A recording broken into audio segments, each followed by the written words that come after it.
जय हिंद दोस्तों, मेरा नाम है वेदिशा त्रिवेदी और हम लोग इस समय पढ़ रहे हैं फाइनेंशियल मैनेजमेंट। इससे पहले मैंने आपको इस सब्जेक्ट से related cost of capital, capitalisation, capital structure and leverage के वीडियोस प्रोवाइड करा रखे हैं। प्रेजेंट टाइम में जो मेरा चैप्टर चल रहा है कैपिटल बजटिंग, इसमें भी मैंने पे बैक पीरियड को खत्म कर दिया है और 4 वीडियोस में इस चैप्टर से रिलेटेड आपको प्रोवाइड करा चुका हूँ। इन सब का लिंक डिस्क्रिप्शन बॉक्स में दिया हुआ है, अगर आप चाहें तो उनको बाद में जाकर के देख सकते हैं। आज हम लोग एक नया मेथड स्टार्ट करने वाले हैं, लेकिन इससे पहले यदि आपने अभी तक हमारा चैनल सब्सक्राइब नहीं किया हुआ है तो कर लीजिए और बेल आइकन को जरूर प्रेस कर लीजिए ताकि आने वाले वीडियोस का नोटिफिकेशन आपको आसानी के साथ में मिल सके। यदि ये वीडियो आपको अच्छा लगे और विषय वस्तु आसानी के साथ में समझ में आए तो इस वीडियो को लाइक भी कीजिएगा और अपने दोस्तों के साथ में साझा भी कीजिएगा। तो चलिए बिना किसी विलंब के स्टार्ट करते हैं आज का अपना ये टॉपिक, जिसमें हम लोग को पढ़ना है आज unadjusted rate of return method. इसको रिटर्न ऑन इन्वेस्टमेंट मेथड के नाम से भी जाना जाता है। देखिए बेसिकली जब यहाँ पर बात क्या की जा रही है रिटर्न की, इससे पहले जो मैंने मेथड आपको पढ़ाया है पे बैक मेथड, तो पे बैक मेथड और ये जो अनएडजस्टेड रेट ऑफ रिटर्न दूसरे नंबर पर आज हम पढ़ने जा रहे हैं, इन दोनों में क्या डिफरेंस है। पे बैक हमको ये बताता है जितना पैसा मैंने लगाया है उसको मेरे पास वापस आने में कितना समय लगेगा, वो उस समय पर फोकस करता है। पोस्ट पे बैक प्रॉफिट ये बताता है कि जो पैसा मैंने लगाया है वो जब मेरे पास वापस आ जाएगा उसके बाद हमको कितना प्रॉफिट और मिलेगा, ये उस पर फोकस करता है। लेकिन उन मेथड में ये नहीं पता चलता है कि हमको रिटर्न कितना ज्यादा मिल रहा है। मान लो पैसा मेरे पास 5 वर्ष में आ गया, 5 वर्ष में पैसा मेरे पास आ गया, लेकिन वह उतना पर्याप्त ही नहीं हुआ जितना मुझे अपने शेयर होल्डर्स को पेमेंट करना पड़ता है। तो फिर उस पैसे जो मेरे पास वापस आ भी गया उसका हम क्या करेंगे? क्या वो पर्याप्त होगा हमारे अपने शेयर होल्डर्स को सेटिस्फाई करने के लिए? नहीं। तो यह भी देखना चाहिए कि कितना प्रतिशत में मेरे पास वापस आ रहा है, क्योंकि हमको अपने शेयर होल्डर्स को परसेंटेज में रिटर्न देना पड़ता है उनके इन्वेस्टमेंट पर। तो बस इसी वजह से डायरेक्टर्स मैनेजर्स के द्वारा जब डिसीजन मेकिंग की जाती है तो पे बैक के बाद में वह रिटर्न के आधार पर भी जाकर के यह चेक करते हैं कि हमने जो विनियोग किया था उस पर कितना प्रत्याय हमें, कितना रिटर्न हमें मिल रहा है हमारे इन्वेस्टमेंट पर। तो जब ये इन्वेस्टमेंट पर रिटर्न जानने का प्रयास किया जाता है तो उसी मेथड को कहा जाता है unadjusted rate of return method. यहां जब हम लोग पढ़ेंगे चल के तो यहां 2 मेथड आएंगे। एक आएगा रिटर्न ऑन इन्वेस्टमेंट और एक दूसरा आएगा एवरेज रेट ऑफ रिटर्न। आगे से इसको हम लोग ROI के नाम से जानेंगे और इसको ARR के नाम से जानेंगे। ये रिटर्न ऑन इन्वेस्टमेंट, ये एवरेज रेट ऑफ रिटर्न। पे बैक पढ़ाते हुए मैंने बताया था कि ACF होता है, वो सब कहीं होता है, जितने भी मेथड पढ़ेंगे सब कहीं ACF होगा। लेकिन पे बैक में मैंने बताया था ACF इक्वल है या अनइक्वल है तो अलग अलग कंडीशन होती हैं। यहां ध्यान रखिएगा दोनों ही मेथड्स में, इस वजह से बीच में लिख रहा हूं वेदर ACF इज इक्वल और नॉट इक्वल। चाहे हमारा ACF इक्वल होगा चाहे अनइक्वल होगा, दोनों ही कंडीशन में हम लोग जो फॉर्मूले लिखेंगे वो एक ही यूज होंगे, चाहे जैसा हो। ठीक है ना? तो देखिए जब हमको ROI कैलकुलेट करना होगा तो फॉर्मूला क्या बनेगा? ROI के लिए फॉर्मूला बनता है ACF minus net investment minus scrap upon N upon net investment into 100। और यहां पर जब हम लोग ARR की बात करेंगे तो यहां फॉर्मूला ऊपर वाली लाइन यही रहेगी, इसमें कोई चेंज नहीं आएगा। ACF minus net investment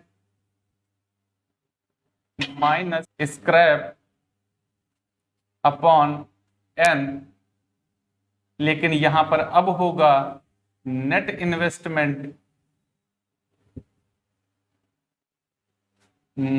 plus scrap upon 2 into 100, ये चेंज है दोनों में। देखो चेंज कहाँ है, ये फॉर्मूला जो दोनों अलग अलग हैं उसमें चेंज केवल ये नीचे वाली लाइन में है, ऊपर सेम है। यहां केवल नेट इन्वेस्टमेंट और यहां net investment plus scrap upon 2। देखिए यहां पर दो वैल्यूज हैं इसलिए इसको डिवाइड कर दिया 2 से, एवरेज आ जाए ताकि। यहां बात ही की जा रही है, यहां रिटर्न कहां जानना चाहते हैं, यहां रिटर्न हम लोग जानना चाहते हैं इन्वेस्टमेंट पर, और यहां रिटर्न कहां जानना चाहते हैं, रिटर्न हम लोग जानना चाहते हैं एवरेज रेट ऑफ रिटर्न है ये हमारी, औसत पर औसत विनियोग पर जानना चाहते हैं कि क्या है प्रत्याय दर। ध्यान रहे जब क्वेश्चन में कुछ स्पष्ट ना कहा गया हो तो ARR को ज्यादा साइंटिफिक माना जाता है, इसके आधार पर कैलकुलेशन करनी चाहिए अगर क्वेश्चन में कुछ नहीं कहा गया है तो। अगर कहा गया है कि आपको ROI के आधार पर या ARR के आधार पर कैलकुलेशन करनी है तो इसके आधार पर करेंगे, फिर कुछ नहीं करेंगे अपनी तरफ से। लेकिन अगर कुछ नहीं कहा गया होगा तो ARR के आधार पर ही कैलकुलेशंस की जाएंगी। अब एक क्वेश्चन ले लेते हैं और उसके आधार पर थोड़ा और डिटेल से आपको समझाते हैं। तो मान लेते हैं कि हमारा नेट इन्वेस्टमेंट जो है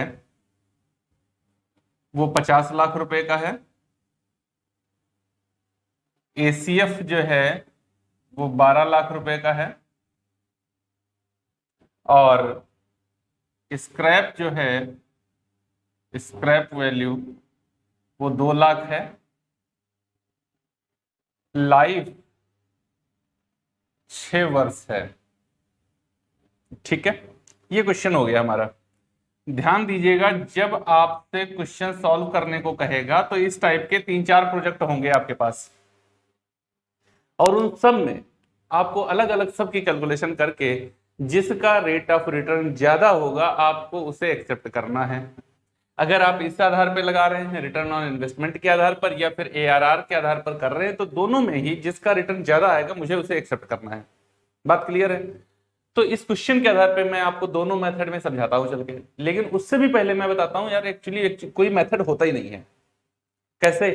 अगर मैं आपको बोलूं कि किसी व्यक्ति को 5 लाख रुपए का प्रॉफिट हुआ जब उसने 20 लाख रुपया इन्वेस्ट किया था, तो बताओ उसने कितने प्रतिशत कमाया, ये मैं आपसे पूछूं तो आप यही तो करोगे, 5 लाख डिवाइडेड बाई 20 लाख गुणे 100, और आप बताओगे कि 2 2 2 4 बराबर 25% इसने कमाया है। क्या बताओगे कि 25% इसकी कमाई हुई है वर्ष भर में, है ना? तो बस यही निकल के यहां आएगा और कुछ नहीं। ये आप सोच रहे हैं यहां तो बहुत बड़ा फॉर्मूला लिखा हुआ है, यही कैसे निकल के आएगा? यही वैल्यू, ऐसी ही वैल्यूज रह जाएंगी। आओ देखो मैं बताता हूं आपको। ROI return on investment, ACF कितना है मेरा 12 लाख रुपए, तो 12 लाख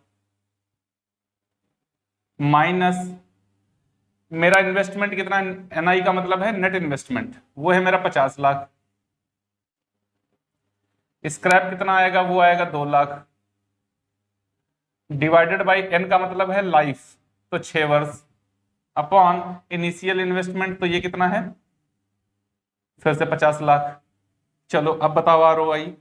तो ROI यहां देखो 50 लाख रुपया आपने लगाया था, ठीक है, जिसकी वजह से 12 लाख रुपए प्रत्येक वर्ष आपको मिल रहा है। कितने वर्ष तक मिलता रहेगा? 6 वर्ष तक मिलता रहेगा। अब ये सोचिए 72 लाख रुपए हमारी कमाई हो गई। काहे कमाई होगी 72 लाख? 50 लाख तुम्हारे भी तो मिट्टी हो जाएंगे 6 वर्षों बाद। कितने रह जाएंगे 50 लाख में से? केवल 2 लाख रह जाएंगे, वो कबाड़ के, उसको बेचने से आपको 2 लाख मिलेगा, बाकी तो चला जाएगा। तो जो 12 लाख आ रहे हैं उसमें आपका नुकसान कितना हो रहा है? तो 50 में से 2 हटाओ, क्योंकि 50 तुमने लगाया था और 2 लाख तुमको मिल जाएगा जब उसका कबाड़, उसका अवशेष बेचोगे तब। तो बचेगा कितना? 50 माइनस 2 बराबर 48 लाख। 48 लाख को आप 6 से डिवाइड करो, कितना बचेगा? 8 लाख रुपया। 48 लाख को अगर हम 6 से डिवाइड करें तो वो आ जाएगा 8 लाख रुपया। तो 12 लाख रुपया तुमको मिल रहा है, उसमें से 8 लाख रुपए तो तुम्हारी कॉस्ट चली जा रही है। तो 12 माइनस 8 बराबर कितना बच रहा है? 4 लाख रुपए, डिवाइडेड बाई 50 लाख गुणे 100। ये देखो जिस तरीके से 20 लाख लगाया था, 5 लाख कमाया था, तो 25% कमा रहा था, उसी तरीके से 50 लाख लगाया है और 4 लाख रुपए की प्रॉफिट है इसकी। ध्यान देना, वैसे तो 12 लाख रुपए आ रहा है प्रत्येक वर्ष, जबकि यहां मैंने कॉस्ट की बात नहीं करी है, यहां डायरेक्ट कहा है मैंने। तो यहां पर वो 4 लाख रुपए का प्रॉफिट कमा रहा है। ओके, तो बताओ कितना परसेंट कमा रहा है? ये 6 जीरो हटा दीजिए, 2 जीरो ये गए, 2 जीरो ये गए, 2 जीरो ये गए, और बराबर 8% ये कमा रहा है। कितना कमा रहा है? 8% ये कमा रहा है। ये बता रहा है rate of investment, return on investment बता रहा है कि 8% ये अपने इन्वेस्टमेंट पर प्रत्येक वर्ष कमा रहा है। बात क्लियर हो गई? ठीक है, चलो अच्छा इसी क्वेश्चन को इधर करते हैं चल के। ये मेरा ए पॉइंट हो गया और इसको बी पॉइंट में इधर ऐसे ही करते हैं। कुछ अलग नहीं है, कुछ अलग नहीं है। देखो पहली लाइन तो ऐसी रहेगी बिल्कुल, ऊपर चेंज ही नहीं है।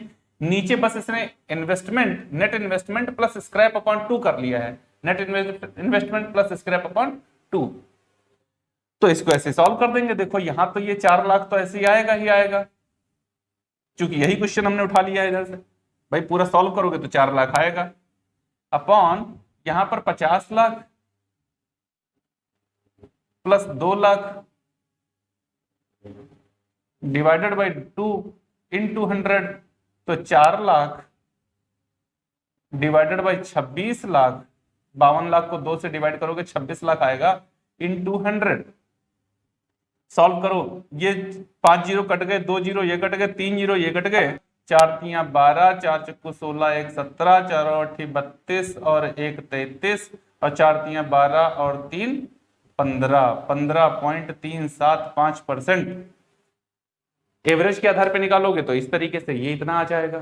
अब ध्यान देना, मैं आपको पहले ही बता चुका हूं, अगर क्वेश्चन में कोई स्पष्ट निर्देश ना हो तो रिटर्न ऑन इन्वेस्टमेंट को महत्व नहीं दिया जाता। जो एक्चुअल, जो एवरेज रेट ऑफ रिटर्न है उसके आधार पर कैलकुलेशन करनी चाहिए, अगर कोई स्पष्ट निर्देश ना दिया गया हो तो। और निर्देशित किया गया है तो फिर इसके आधार पर भी कैलकुलेट करेंगे, इसके आधार पर भी कैलकुलेट करेंगे। ध्यान रहे क्वेश्चन कैसा आएगा, 3-4 कम से कम 3 प्रोजेक्ट कम से कम होंगे अगर लॉन्ग क्वेश्चन आएगा। उन 3 प्रोजेक्ट में आपको यही चीज होगी, नेट इन्वेस्टमेंट होगा, एसीएफ होगा, स्क्रैप वैल्यू होगी, लाइफ होगी। आपको उन तीनों ही में ही ए बी सी ऐसे करके, ए बी सी ऐसे करके तीनों में कैलकुलेट करोगे। रेट ऑफ रिटर्न मान लो ए में आया 12%, बी में आया 15% और सी में आया 18%, तो हम कहेंगे सी इज बेटर। हमको सी का ही ऑप्शन लेना चाहिए, हमको इन दोनों पर काम नहीं करना चाहिए, क्योंकि ये रिटर्न हमको कम दे रहे हैं। जब लाभ कमाने के लिए ही आए तो ज्यादा लाभ कमाएंगे, कम लाभ काहे कमाए, है कि नहीं? तो बस इस वजह से हम लोग इसी तरीके से unadjusted rate of return method में आप कोई भी क्वेश्चन इजीली सॉल्व कर सकते हैं। हाँ एक बात रह गई कि भैया यहां पर एसीएफ तो सर जी इक्वल है, अगर अनइक्वल आ गया तो फिर सॉल्व कैसे करेंगे? तो देखिए इसके लिए आप फॉर्मूला, इसको फॉर्मूले के तरीके से कर लीजिएगा। एसीएफ बराबर total ACF upon number of years. क्या बात है, कुछ समझ नहीं आया? देखो मान लो आपका पहले वर्ष एसीएफ है 15 लाख रुपए, फिर है 12 लाख रुपए, फिर है 13, फिर है आपका 10 लाख रुपए, फिर उसके बाद में है 9 लाख रुपए, फिर है 8 लाख रुपए। इस तरीके से एसीएफ दिया गया है। तो हम क्या करेंगे, इन सब का टोटल कर लेंगे और उसको क्या कहेंगे, टोटल एसीएफ कहेंगे। टोटल करो कितना आएगा, 5 2 7 7 7 7 8 7 15, 15 और 9 24, और ये जीरो ले लीजिए 5, हासिल आ गया 2 3 और 2 5, कितना हो गया, कितना हो गया, ये 54 लाख रुपए हो गया है। 54 लाख रुपए कितने वर्षों में, 5 वर्षों में। इसको 5 से डिवाइड कर दीजिए, तो 5 × 5 और 5 8 40, 10,80,000 रुपए का एसीएफ आपको पर ईयर मिल रहा है। अब हम लोग 12 लाख की जगह पर कितना यूज करेंगे, 10,80,000। इस तरीके से कर लेंगे। अगर हमें एसीएफ इक्वल नहीं होगा, अनइक्वल होगा, अलग अलग टाइप का होगा, तो उसको हम लोग total ACF upon number of year करके एनुअल एसीएफ कैलकुलेट कर लेंगे। आराम से कैलकुलेट वो हो जाएगा इस तरीके से। और फिर यही वैल्यू उठा के हम लोग जहां जहां एसीएफ लिख रहे हैं वहां पर इसको यूज करेंगे। बात क्लियर है? तो चाहे भैया इक्वल हो चाहे अनइक्वल हो, ये फॉर्मूला तो बदलेगा नहीं, ये तो ऐसे ही रहेगा। उम्मीद है ये बहुत ही आसानी के साथ में आपको समझ में भी आ गया होगा। यहाँ पर एसीएफ का मतलब होता है एनुअल कैश इनफ्लो, अर्थात जो इन्वेस्टमेंट मैंने किया है वहां से कितना मुझको प्रत्येक वर्ष वापस मिलेगा। एनआई का मतलब होता है नेट इन्वेस्टमेंट, अर्थात उस प्रोजेक्ट पर मुझे कितना विनियोग करना पड़ेगा। स्क्रैप वैल्यू का मतलब होता है जब संपत्ति बिल्कुल नष्ट हो जाएगी एकदम खराब हो जाएगी, खराब हो जाएगी, नष्ट मतलब निस्ते नाबूद नहीं हो जाएगी, कबाड़ बचेगी एकदम, मतलब यूज की नहीं रह जाएगी, तो उसको कबाड़ में बेचने से कितना मिलेगा। एन का मतलब होता है लाइफ ऑफ असेट्स या प्रोजेक्ट कितना होगा, और नेट इन्वेस्ट यहाँ लिखा हुआ है। ROI का मतलब होता है रिटर्न ऑन इन्वेस्टमेंट, और ARR का मतलब होता है एवरेज रेट ऑफ रिटर्न। बात क्लियर है?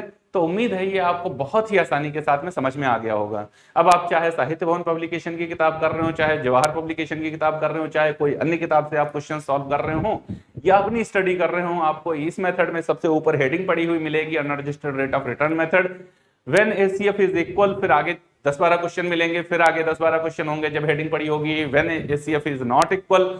क्या फर्क पड़ता है, मैंने पूरी कंडीशंस आपको समझा दी है, चाहे ACF इक्वल हो चाहे ACF इक्वल ना हो, कोई फर्क ही नहीं पड़ता है। नहीं इक्वल होगा तो इस तरीके से इक्वल कर लेंगे, अगर इक्वल होगा तो हम इस तरीके से सॉल्व कर लेंगे, और उन सभी प्रोजेक्ट में से जिस प्रोजेक्ट का रेट ऑफ रिटर्न हमारा सबसे ज्यादा होगा हम उसी प्रोजेक्ट को एक्सेप्ट करेंगे, अर्थात मैनेजर्स उसी प्रोजेक्ट को एक्सेप्ट करेंगे, क्योंकि वहां से रिटर्न उनको इतना मिल रहा है कि अपने शेयर होल्डर्स को वो सेटिस्फाई कर सकते हैं। उम्मीद है ये मेथड आपको बहुत ही आसानी के साथ में सरलता पूर्वक समझ में आ गया होगा। यदि ये वीडियो अच्छा लगा तो इसे लाइक भी कीजिए और अपने दोस्तों के साथ में साझा भी कीजिए।